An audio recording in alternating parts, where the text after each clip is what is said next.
This video is broadly brought to you by the sponsorship of Stream Captains, who has actually been my sponsor and helping me out with my community and franchise. And I'm Admiral Revan. It's good to see you, good to meet you, and I do recommend this game to anyone out there for engaging your community and having fun with them. In the Stream Captain sense, basically you host it and people will be able to have fun with you and enjoy getting some rewards and prizes. You can get your army units actually increase in level as you go, as well as also you get new skins and be able to deploy it to your teammates as well. So at some time in the near future as a gift. So this is actually a pretty cool game. If you're into this sort of thing, I would highly recommend it and endorse it thoroughly to you and the community out there. So welcome. My friends, I don't know how to start off this video because I had been going through a great deal, a lot of thought about this franchise and for World of Warships. First of all, I love the game, just like you. Second of all, it is very hard for me to try not to slander or heavily be anti-World of Warships, if you want to put it in that context, if there's something I really don't like about the game. And to be honest with you, a lot of people that I've seen who are as CCs, I love them, I like them, I appreciate what they're doing. But they have the right to criticize about the franchise in their own way. For me, as a content creator, I love the franchise, I enjoy the franchise. But honestly, I find it hard to criticize about the game really that much. Because I want to be a community contributor, and it makes it hard for me to justify my reasoning. However, with that being said, this is an honest review about how I think and feel about the future for wargaming's direction with World of Warships. I honestly think right now, so far, it's skeptical. But it's not a downside. That's the thing. There's a lot of unknowns, a lot of new windows opening up, and it's a matter of time.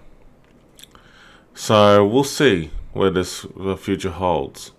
So I'm just looking through right now from where I left off, and looks like 10.4 is the topic we're going to be talking about today. 10.5, a little bit of that, and also Deadeye, and also some honest opinions about the franchise and moving forward.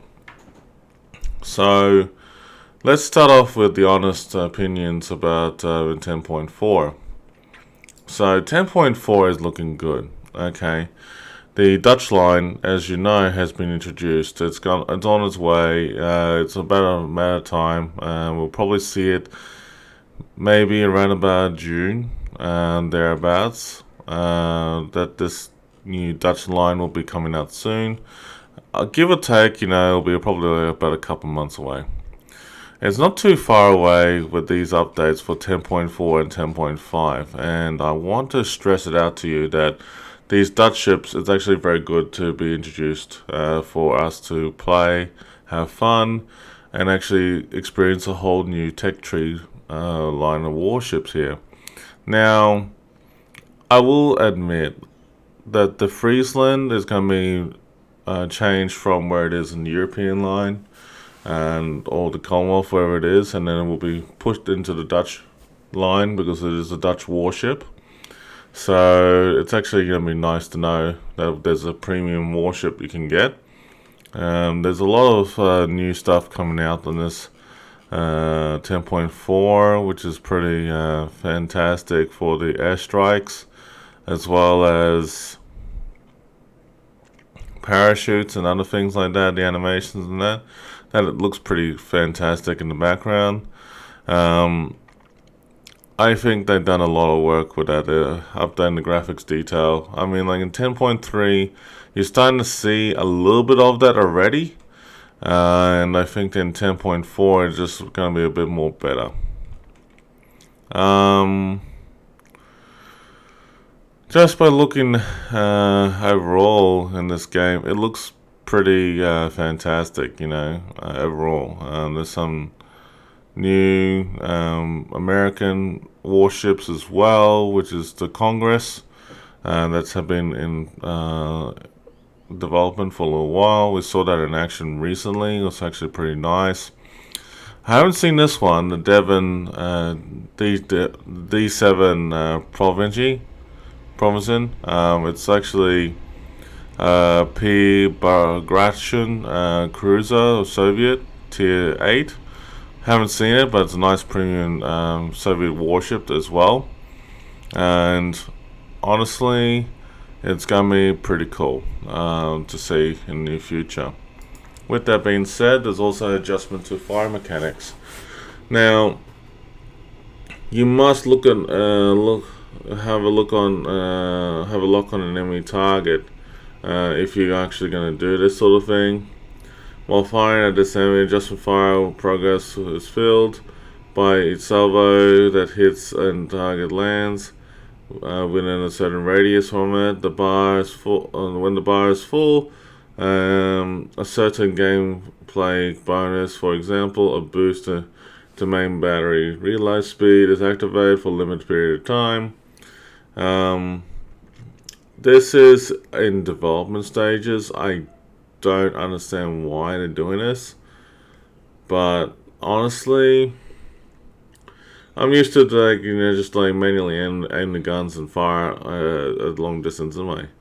I think it's still happening, but I think this is a bit different. If the ship does not fire the enemies for some time, the progress bar is reset. That's a principle of operations. So I think this is more operations related, but we'll see. We'll see as development changes come in. I have to admit, when I read the context of this morning, I was a bit unsure. So I don't know 100% about what's going on there. For now, we don't have a strict plan for using these mechanics, and we'd like to test it first. And this is a very good time for super testers, and people in the CC program would have a chance to check it out and form an opinion about it first before actually putting it forward into the game development. Now, the trouble is that with feedback given in anything in any way, shape or form in wargaming, there are two opinions. One opinion is that there are people that are willing to take and receive the feedback and then put it into good use. And there are people out there who just provide the feedback, but in their eyes, the company doesn't give a damn about the feedback that's been given, and then they just go ahead with the development anyway until people cry over it, and then basically they were forced to change it. So that's not exactly ideal. And honestly, I'm very happy to hear and see that line. For now, it is not a strict plan for using these mechanics, but they want to test it first. And the feedback given for that time, I'm hoping that it won't be implemented. This doesn't sound right. Anyway, 10.5. Sorry, not yet 10.5. I should retract that. Another one in 10.4 is the change of the commander skills. Now,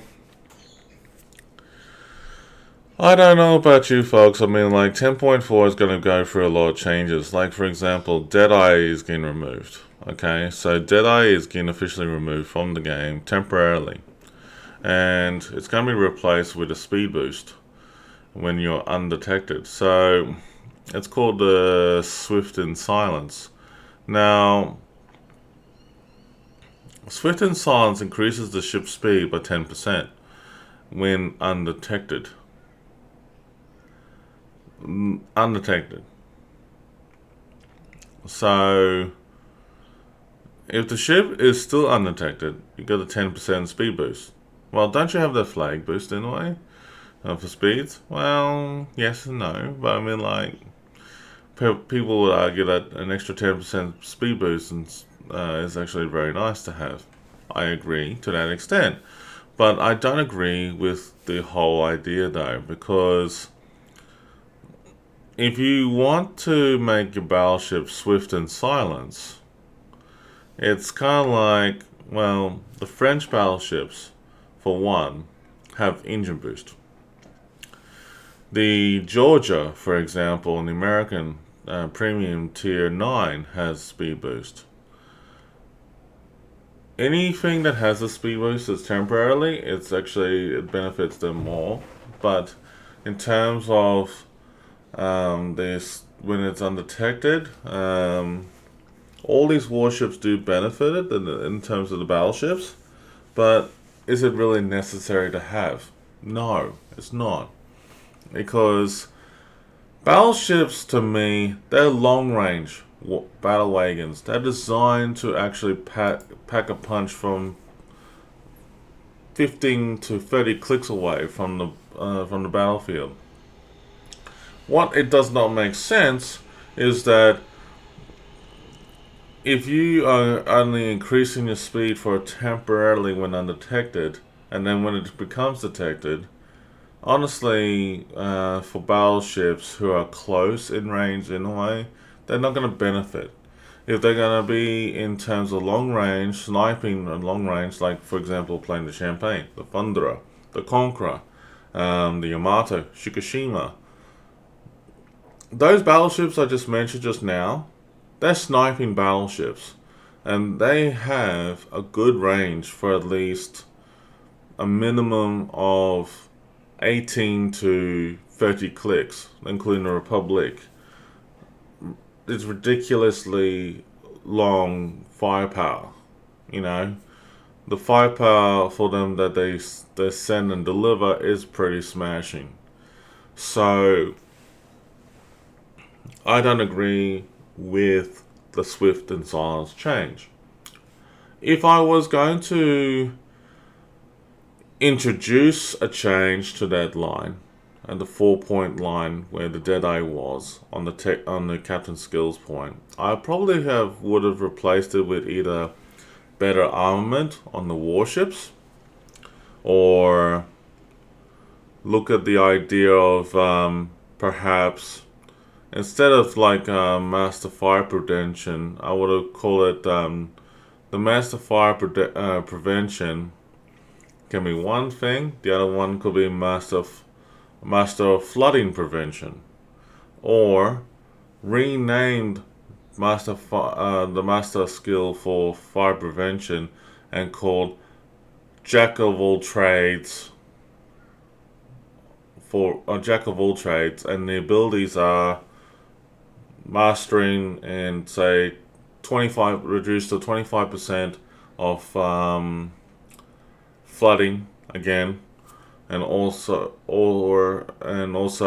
fire prevention. However, you could also toss in the idea where you say the jack of all trades ability will consist of reducing at least one for fire and water, and the repair time for flooding and also fire will be reduced by 20%.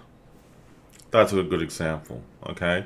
Another good example is that maybe perhaps in regarding to the battleship line for the Swift and Silence, if you want to have Swift and Silence, if you want to have that 10% engine boost, this is just me. Whether the ship is detected or undetected, it should be there. There are some battleships in there, I have to admit, are pretty slow. But honestly, I don't see a 19-point captain on a Colorado, for example, at Tier 7. But you see, people have been grinding their captains pretty quick to make sure that it can be used at higher tiers, at tier 8 and above. And that's where the action is. The action is pretty much a tier 8 to 10. So I think Wargaming needs to revise this again, but feedback from you is important. And that's the biggest thing I have to encourage.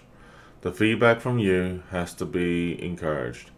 So, Super HP shells, and I mean, like, they have increased the damage to 7.5. I love that change. It's actually a very good positive change. I actually really like it very much. The fire extinguishing time had been reduced to 25%. So there's that theory gone out the window. But there's a lot of opportunities that they could do to learn from that. But hey, look, I mean, like, this is a learning curve we're all going to be going through.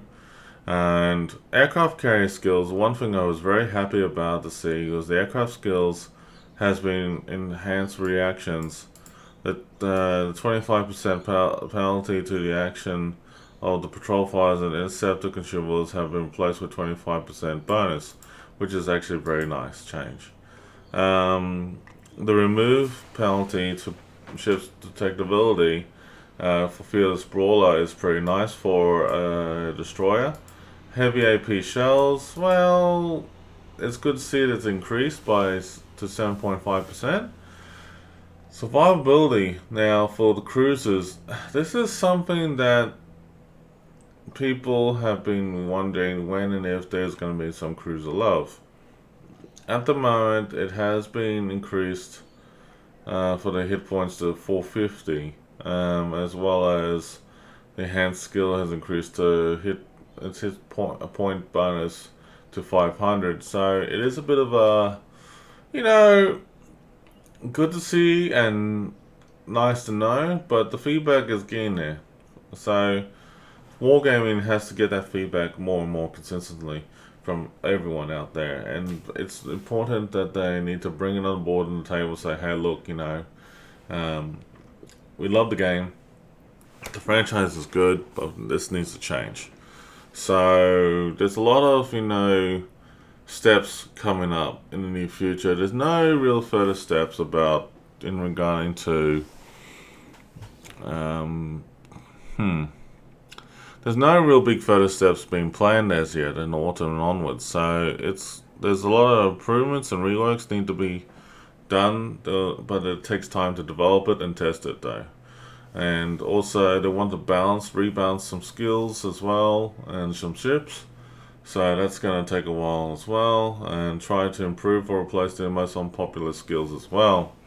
So it's actually getting there.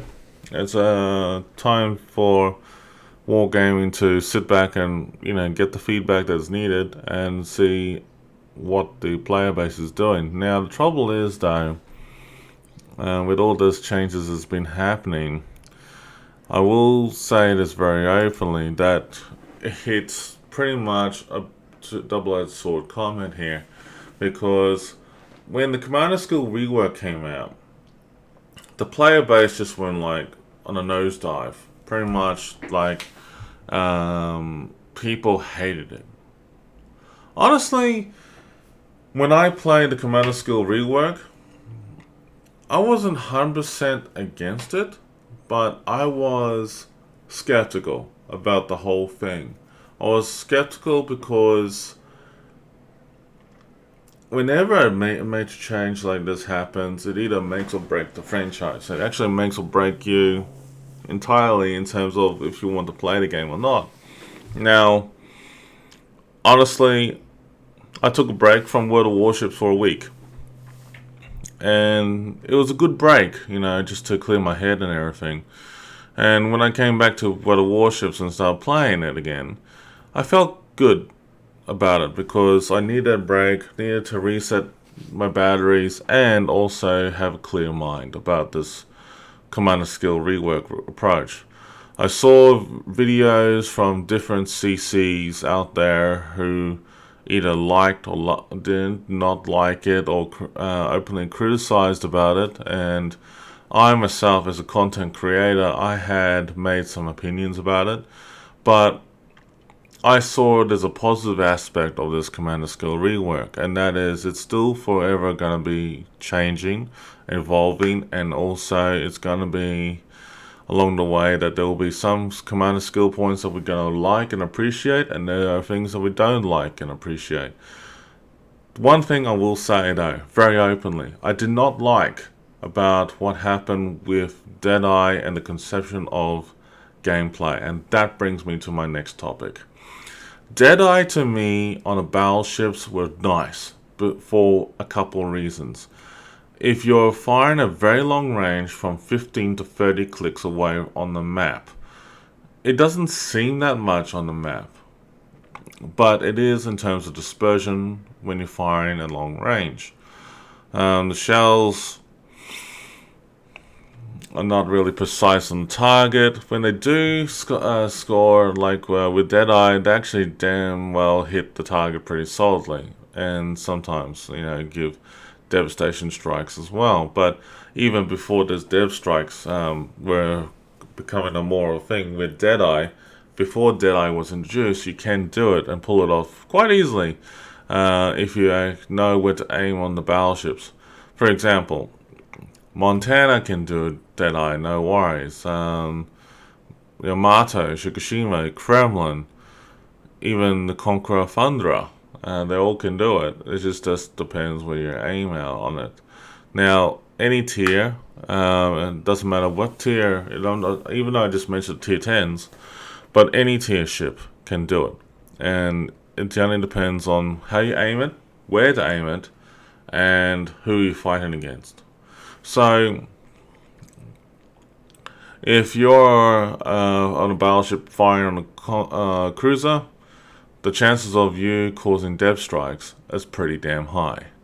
If you're doing it against a battleship, depending where you hit the battleship, and if that person doesn't have that flag that actually prevents that devastation strike, then the chances of you succeeding are also in the high 75% and above.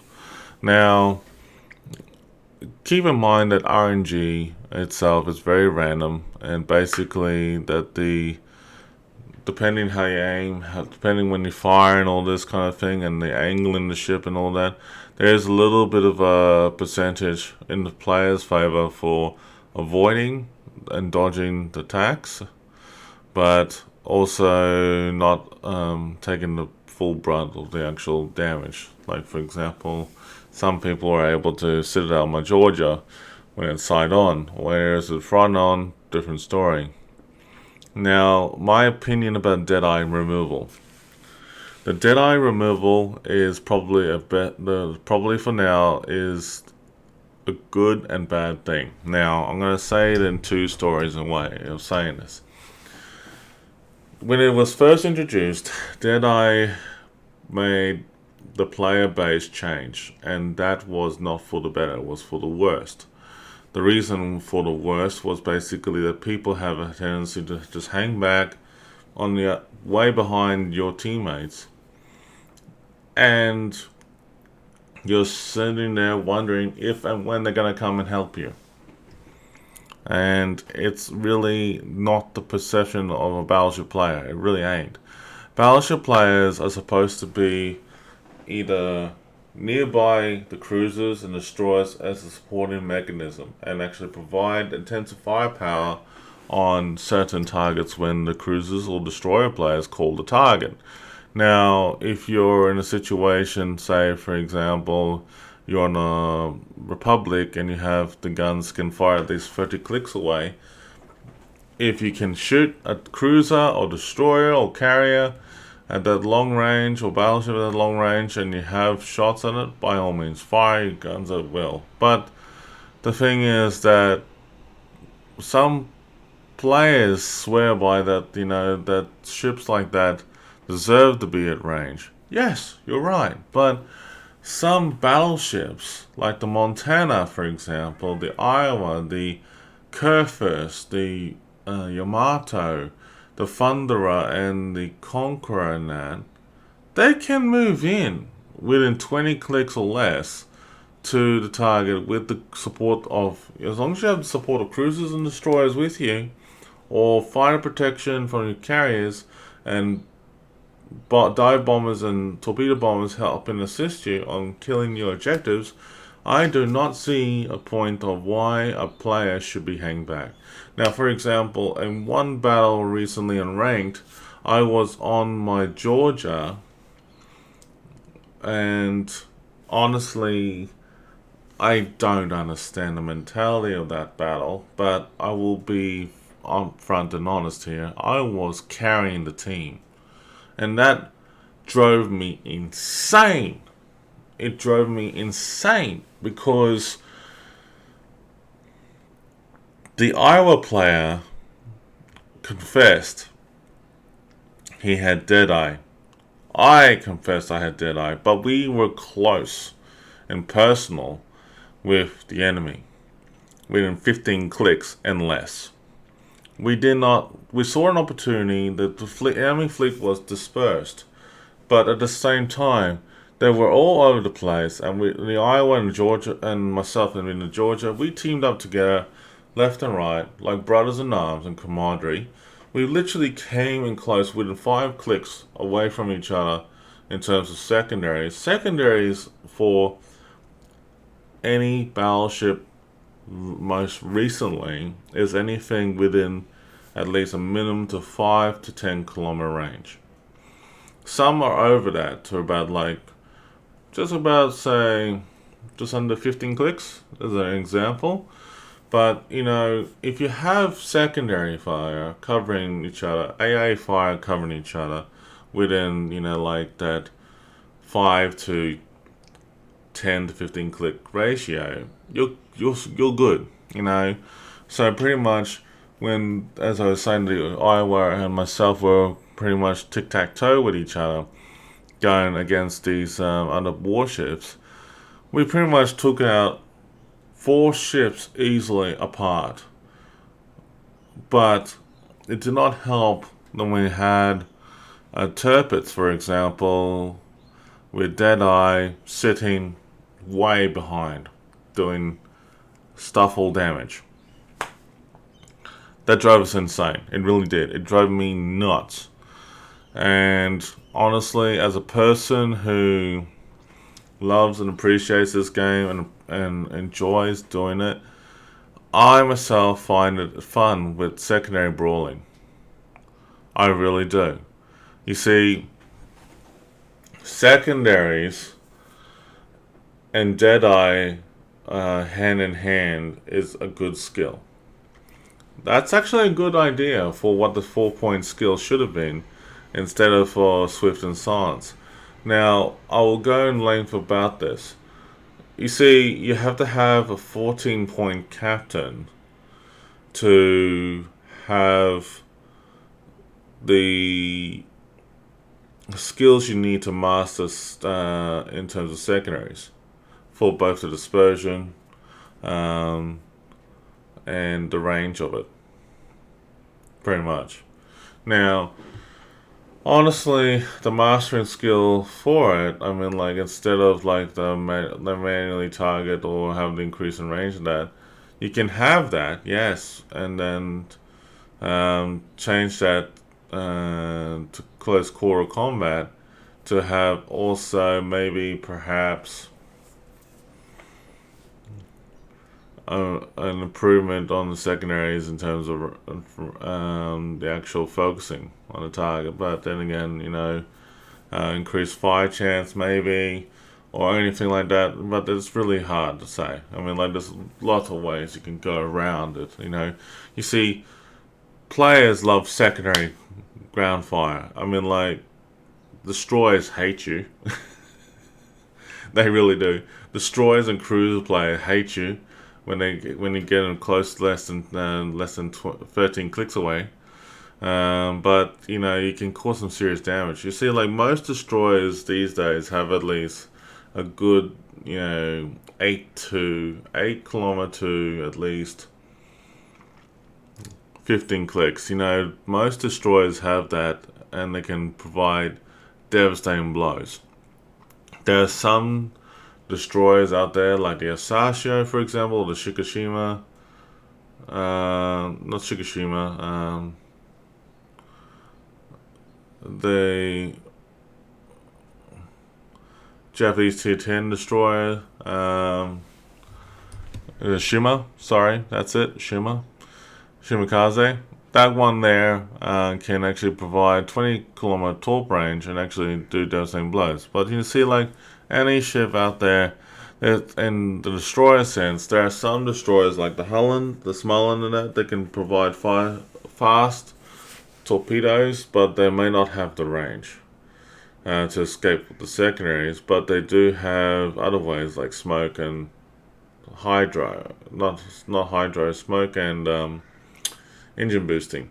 So, you know, like what I'm saying is that if you think about it, when it comes down to ships like that, they have a better chance of maneuvering.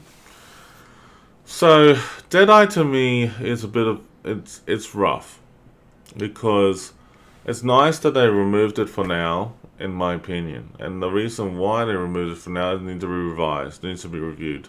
But I'll say this much: I used Deadeye on French battleships. Also, I had experimented on British battleships, and both the Conqueror and the Thunderer did great on it. In terms of, I experimented with the King George V, for example. That ship was actually pretty solid for the tier it is at that time. So that was pretty awesome. The Monarch with Deadeye is pretty great. I have to admit, HE at tier 8, pretty brutal, man. So when it came to Champagne French, tier 8 premium battleship, that was good. It's definitely a good sniping battleship for the range it possesses. In terms of the Republic, it was very good. Alsace, very nice. The Wujing for Pan Asia line was very good, even though it's a Alsace class battleship, just a different name. In terms of the Yamato, well, Yamato strikes me as a bit of an enigma, and I'll tell you a reason why. The Deadeye build for the Yamato, you don't need it, because it's damn good as it is. If you aim the ship right, and you can cause some devastating blows, you can actually cause a lot of citadels on enemy battleships, and also you can definitely do dev strikes on cruisers, no doubt. In terms of the Montana, the Shikishima, and also Kerfus with Deadeye, bit of a mix and match, different reasons, and also same with the Kremlin. The reason why, because honestly, if you had these battleships with these skills, they're built for close range brawling, really honestly. So having Deadeye with them, it scores good, solid hits, but it doesn't really justify it or give you citadels all the time. So just take that into consideration, though. Anyway, so that's that one there. Next thing I'm going to talk is about 10.5, and you know this coming up soon. 10.5, it is happening very soon. The date it's fluctuating at the moment. We're hearing it's going to be around about June, July, maybe August this year, at some point. So take it as treat it as such that as of today's video, treat it as such you get it now. Okay, so focus on getting it ASAP. And these ships are very nice. The ship that I bought on the NA server, the Eric Lonhart, very nice carrier. I tested that. I played on the stream the other day. It was very good. Lenin is very nice. Okay. Asashio is very good. Again, nice ship, worthwhile playing. Graspe. The Admiral Graspe is always nice. 2.6 German cruiser. It's not a battleship, but it feels like it.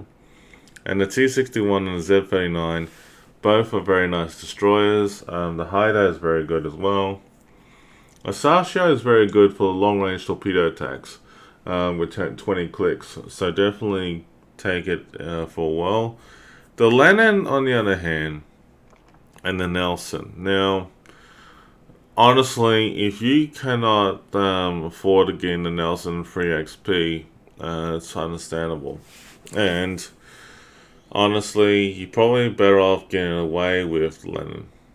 I really do. Because the Lenin is a ship that strikes me that you can have an opportunity in getting, good hits at tier 8 battles. But the Nelson strikes me as a great tier 7 warship for Narai, the operations. And I will cover the operations discussion in a moment here as well. So, I think just by looking at that line of ships there, definitely get the Asashio, Lenin, Nelson, Z-39, T-61, Graspe, and Lonhart before they go. The Nelson is nice to have, okay? If you can grab it with the amount of free XP you have for it, it's worthwhile getting. But if you can't afford the money for the doubloons to convert the free XP that you have to get the ship you want for the Nelson, even though it's free to do it, I would recommend getting the other ships before the Nelson. And it's not to sound like I'm against it, but the Nelson has been around in this game for a while, and yeah, definitely worthwhile playing. Now, operations. The discussion about operations. Now, I will say this very much about operations. The events that you had done recently in the operations for, like, say, that the big gap with all the spaceships and stuff like that, and also the other events like Halloween event and stuff like that, they're all operations. Okay. Wargaming has kept on saying on their streams, we're not going to make operations. We're not going to do operations. We're not going to make new operations. Blah, blah, blah, blah, blah. I've heard enough, okay? So, I've heard enough from that side of it, okay? So, honestly, Wargaming had contradicted themselves in that manner. And why I'm saying this is this. If you have this big map, like they can have about 12 or more players that can get on the battlefield, that is an operation for that big event that they had recently. And that also the Halloween event, when they were had submarines at one point and pretty much fighting each other. That's an operation. Another thing that's considered an operation is the operations of like Narai, Defense of Newport, Aegis, also Killer Whale, and Rescue the Raptor. Those ships, and general aspect for tier 6 and 7 was good. There was a tier 8 operation that they removed. If they brought the tier 8 operation back, that they had removed, it would bring players back to having fun. Now, I myself am disappointed over the years that Wargaming has removed the social aspect of having fun and enjoyment of something different and new. They say, and statistically speaking, that there's a lot of people playing the operations. Well, I can tell you this: the reason why is because they become too repetitive. They became too repetitive in the sense that there's no new content about it. Like for example, when the celebration about Dunkirk and also the Bismarck and that was happening around. I was very surprised that the operation for Dunkirk was a success. Now, in my opinion, I felt it was because, first of all, you start off with your cruisers or destroyers that you only have at the time. There's no battleships. There's only cruisers and destroyers. So, basically, in the ships that you're in, you were escorting these small ships that were going into the port of Dunkirk to rescue the survivors. And basically, you start rescuing survivors, and then you start, hauling ass and getting out of there quickly. Okay, so when you start getting out there, I mean, like if you went in the wrong direction, you run into a minefield and go kaboom, your ship gets destroyed. If you don't navigate correctly in the first part and moving in, you can run into a minefield too. It was actually well done. It really was. I mean, like, if they did a refab version of that, where you'll be able to see the floating mines, underneath or just a little bit from just underneath the surface of that'll be fantastic. I mean, like, honestly, I would have felt, hey, that was awesome. That would have been great. Fantastic. But, the game deserves recognition, honestly, I just don't understand.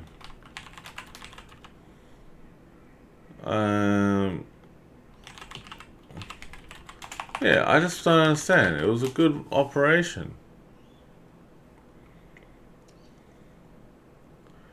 So, it's called the Dunkirk operation. I mean, it was pretty damn awesome at the time. It happened like a couple of years ago, and it was so pretty cool, to get used to.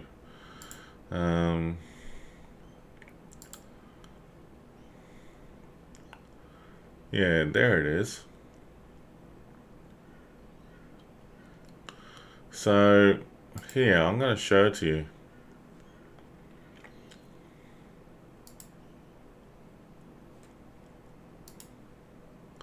Alright. This is Operation Dunkirk. Okay? Operation Dunkirk. Who remembers this? I honestly don't remember it that well myself. But let me just talk to you through it briefly. So, as you can see here, just by looking at the what's going on here, you go into this circle where all that fire, the shells are going on. You see some fighters and bombers are trying to attack you. See all the red on the map? That's where the minefield is, okay? So you can't get your ship anywhere close to that minefield, otherwise you go kaboom, alright?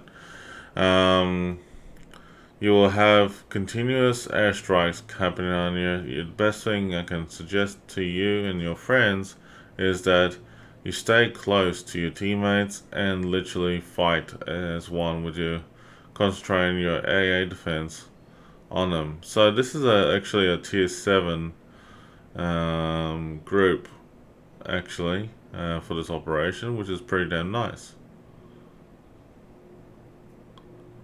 Yeah. Tier 7s and 6s by the looks.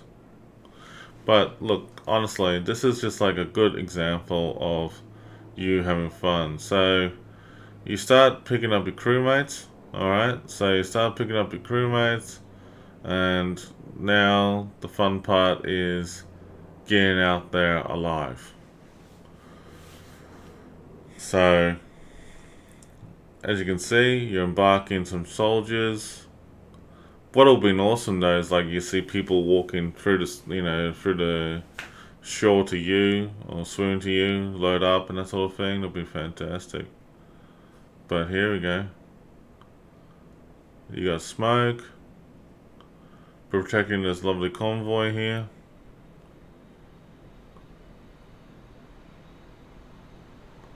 This was a well done operation at tier 7, 6 and 7 I should say, for getting people involved. Look at this, you got destroyers coming in. If you get too close to the edge like this guy is at the moment, you probably get blown up by the minefield if he goes any closer. So he gets a warning, you're approaching a minefield. Well, look at his teammate.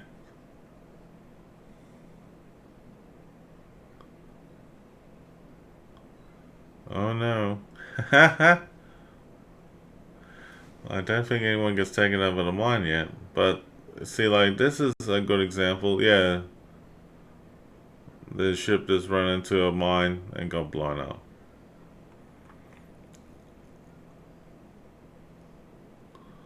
So they kept it as realistic as it was in the actual events, or the historical events.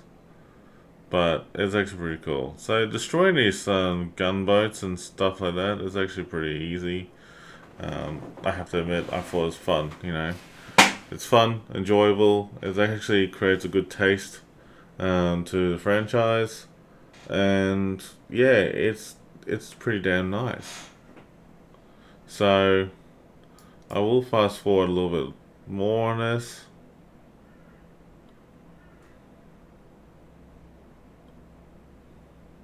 So your teammates are starting to escape from the area, which is pretty awesome. And it actually creates, you know, some good, you know, bit of a promotion, you know, like to the franchise as such, that this is something we've been waiting for. Something new, something challenging, something different. Compared to the Big Hunt event, even though that was fun and enjoyable, but not as, because like we see it as an operation, but you see when Wargaming says they're not doing operations, the Big Hunt to me is a big operation. That's a bit of a contradiction there, and that just, you know, doesn't set right with me when people say we're going to do one thing but it's not, you know, it just doesn't make sense. But anyway, when you're smoking up your teammate, it's all good. But it's actually fun, this operation overall. So, you know, having, you know, good gameplay like this, it actually, you know, teaches you to have fun and, you know, keep yourself enjoying yourself too. So that was a nice promo ad right there. But it just, you know, like what I'm saying is that, you know, like when you see things like this going on, you just want to enjoy yourself and have fun playing the game. Okay, I will give you a link of this video in the comments down below so that you can watch it for yourself. There's also a whole bunch of, you know, content out there that I think you're gonna love and appreciate a lot more. I think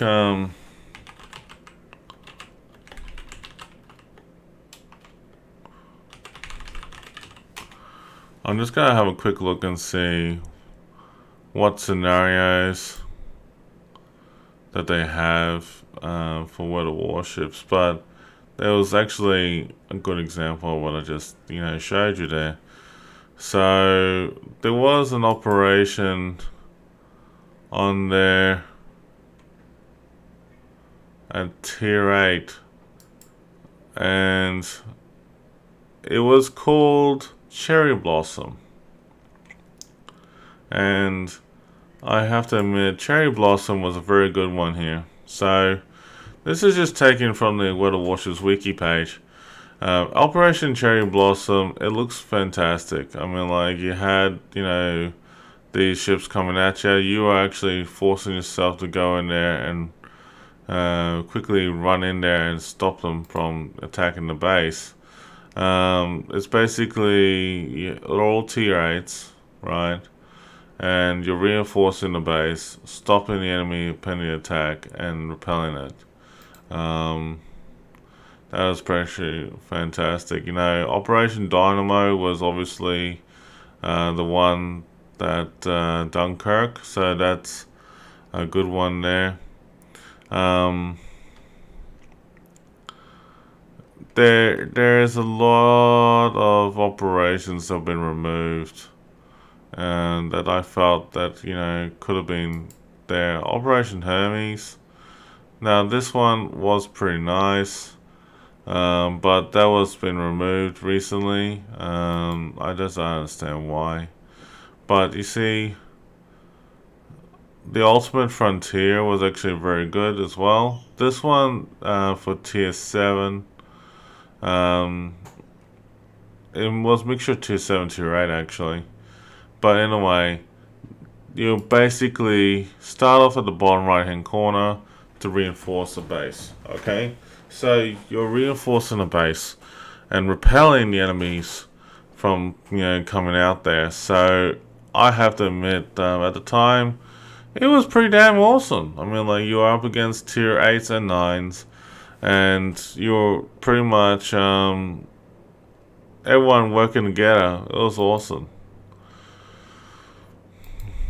Honestly, I would have loved to see Ultimate Frontier come back. The only one that really survived from it was the Operation Narai. Operation Narai is very nice, and the reason why Operation Narai was very nice is because it's easy invading invasion missions there. But, you know, honestly, they just need to bring back these operations on Tier 8, the Operation Cherry Blossom, Hermes, and the Ultimate Frontier. Give us those operations back, because they are new, they're different, and it gives people more entertainment and choice and variety. So Wargaming, I love you guys, but man, we're missing out the fun. So if you've got people who are playing a lot of co-op missions, right? If you got a lot of people playing co-op missions, and, you know, like, are doing sometimes the other operations every now and then, give us a taste of them. Bring them back. Bring back the Ultimate Frontier. Bring back Hermes. Bring back Cherry Blossom in this year or whenever. But bring them back, because we're missing out the fun. Because honestly, these things I've been showing just now on this video recording, it tells me a lot, you know, what I think about this game. I mean, like, honestly, this game is fantastic. It looks good, you know, like, there's a lot of history on that. Why remove the history?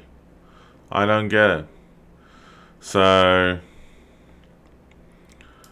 it's just nice to have as well. So, you know, it's a very good opportunity for everybody out there. So I'm just going to bring it up a little bit. Okay. Okay, so here we go. So this is Operation Cherry Blossom. It starts off the storming weather, okay? is based on historical events. It is a tier 8 battle, okay? Now, everything that you're seeing here is live footage of the actual game itself from a guy named Panzerknacker. Panzerknacker is a very good streamer and also YouTuber as well for World of Warships. He has done a lot for the community, and the reason I'm showing this video is not just to promote his channel, but to say an example here that this is something that Warships is missing. Alright, this is something that it has been addressed. I've been, like waiting for this for a very long time. Just give me 1 second while that's working it on. Okay, awesome. Here we go. So we got, warships, gunboats and that, and destroyers coming in at short range, trying to torp us as well. So this is like, pretty much a fight to the finish battlefield for you and the players. So you got flares going on in the distance with your transports. You're trying to repel the attack. This is a full-time night battle. Visibility is a bit, short. So as you notice that, your teammates are trying to work it out. And it's actually pretty cool watching flares going on left and right, seeing that this is all happening. Everyone is, needs to go in fast. It looks like, you got some action going on here. So we got tier 8 cruisers. Mayako is actually there, and a lot of action is happening. So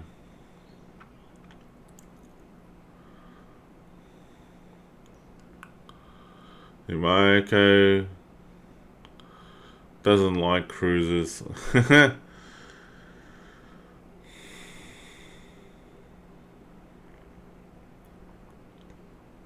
But it's, honestly, I miss this. I really do. I really miss this. It's actually pretty damn awesome. As the game, gets closer from dark to morning, there's a bit of a transition. But, yeah, it actually starts, get more and more intense. So, honestly, it's pretty damn awesome. But yeah, if it doesn't help when I see like this going on. But yeah, this is something that I had been thinking about it for a little while now. But yeah, it's just like I miss content like this. It is just content that, to me, I miss having. And when World of Warships says that we're not doing any more operations, well, think again, World of Warships. Honestly, please try not to dismiss this. But if you're saying to us that you're not doing any more operations, okay, but the operations you had in there should be kept. And if you're keeping down to like Narai, Aegis, Raptor Rescue, and Defense of Newport, well, yeah. But anyways, that's just me. But anyways, folks, I think it's a good summary of what I'm saying. But look, overall, folks, if you like what I'm producing and having my rant today, definitely feel free to leave a comment. Let me know how you feel. But in the meantime, stay safe, take care, and have a good one.